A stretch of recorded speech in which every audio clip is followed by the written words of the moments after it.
You can't really watch the stock market. There'll be a little disturbance. We're okay with that. Lots of people selling off on the market. You can see it right there on your screen. Let the deal maker make his deals. This is just the beginning.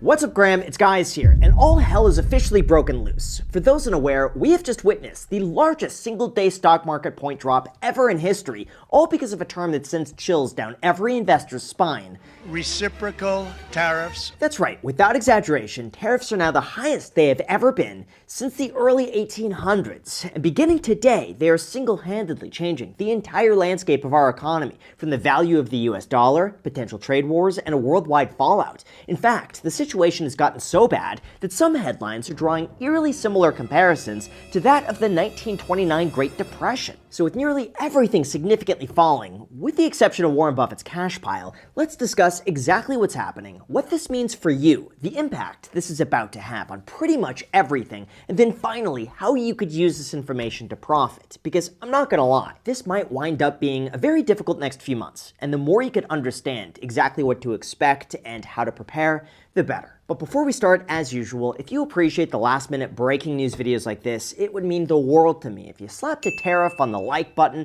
and subscribed if you haven't done that already. I know it's annoying and I get tired of asking for it, but it does objectively help out the channel tremendously. And as a thank you for doing that, I'll do my best to read or reply to as many comments as I can. So thanks so much, and also big thank you to Surfshark VPN for sponsoring this video, but more on that later. Alright, so I've said this before, but I'm gonna say it again because it's important. In order to understand the impact this is about to have on our entire economy, we need to answer the question, what is a tariff? Even though there's plenty of technical definitions out there, just think of this like an additional tax that's collected anytime you import goods from one country to another. The theory is that if imported goods become more expensive, it'll encourage people to buy and manufacture locally. And if they don't do that, then at least the government gets to collect a little more revenue in the process. And if that sounds confusing, here's an example. Let's just say that China makes and imports a vehicle into the United States for $25,000. Well, this competes with American-made cars that cost $50,000 to make. So as a result, American-made products are seen as more expensive and less desirable, and demand for Chinese cars increases.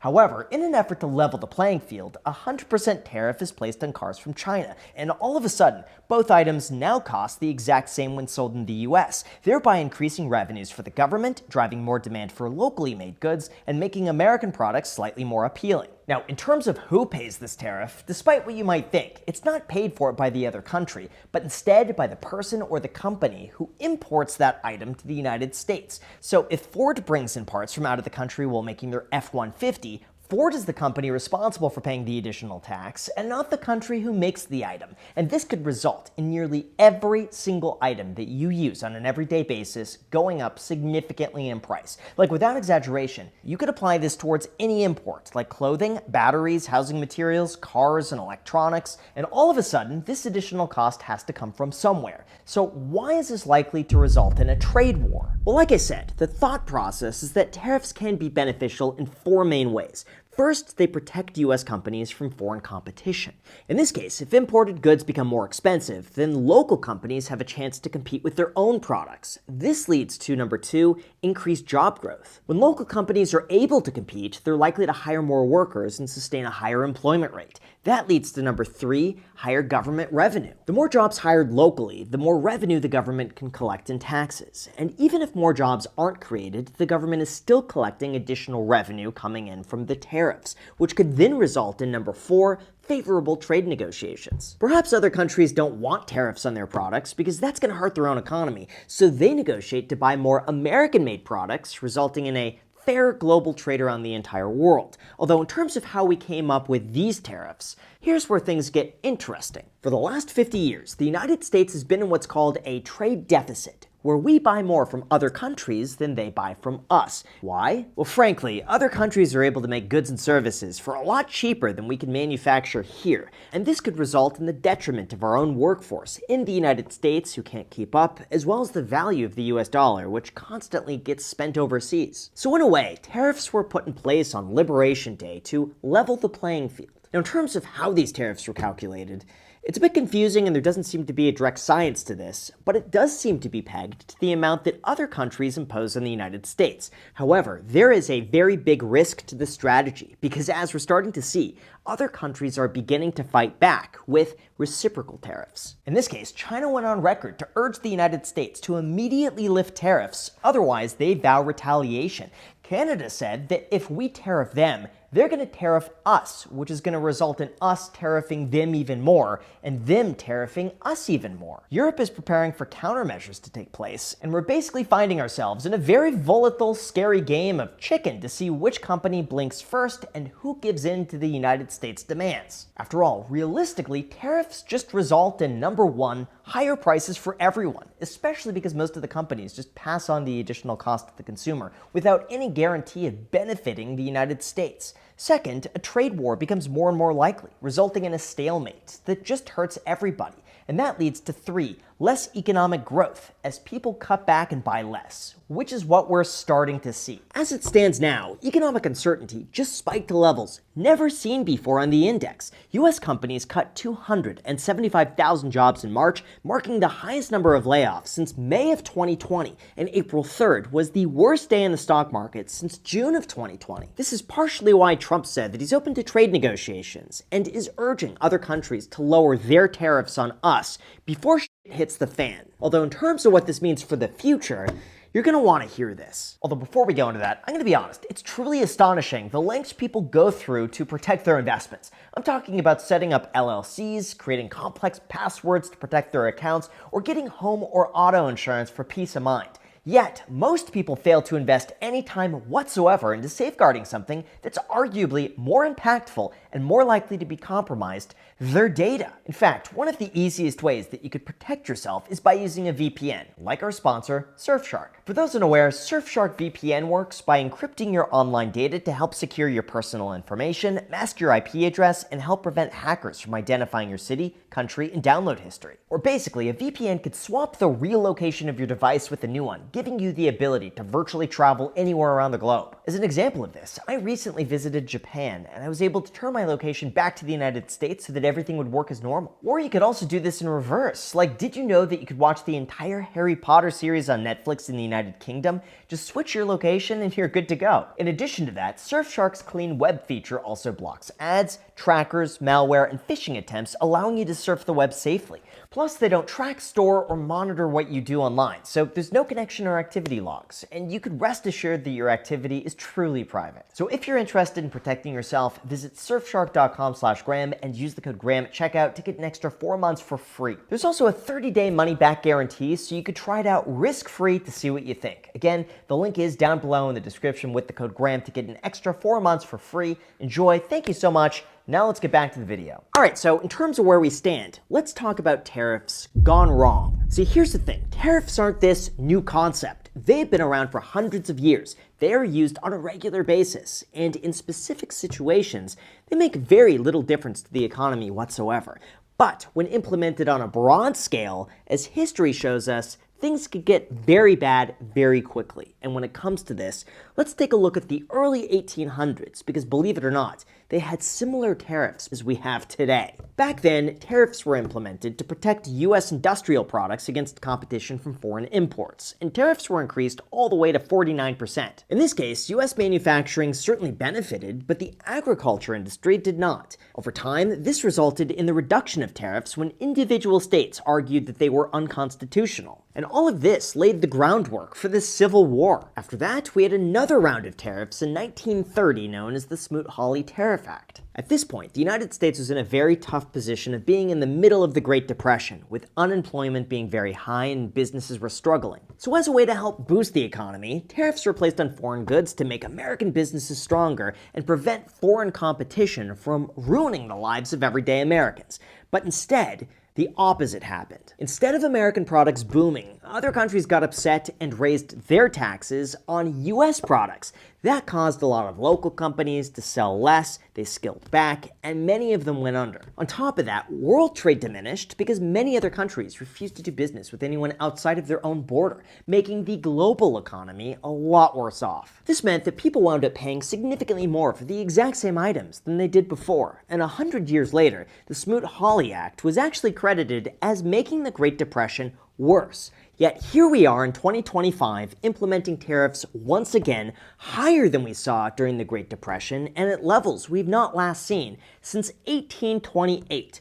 Although here's where things get a bit confusing. According to the Market Sentiment blog, who I'm a big fan of by the way, and I'll link to down below in the description, some of the tariffs implemented don't make any strategic sense, and they gave the example of Taiwan. In 2024, the US imported $116 billion worth of goods and exported $42.3 billion, creating on paper a rather significant trade deficit. But once you begin to zoom out, you'll realize that the United States gave Taiwan $1.5 billion between 1951 and 1965 to build out their economy. We helped them become a leading manufacturer of semiconductor chips that US companies take advantage of. So it's not out of the ordinary that we buy more from them than they buy from us, especially when they have 1/10 the population and 1/3 of the wealth. Or here's another example. Malaysia, their main export is palm oil, something that we don't even produce, and they have no competition whatsoever with the United States.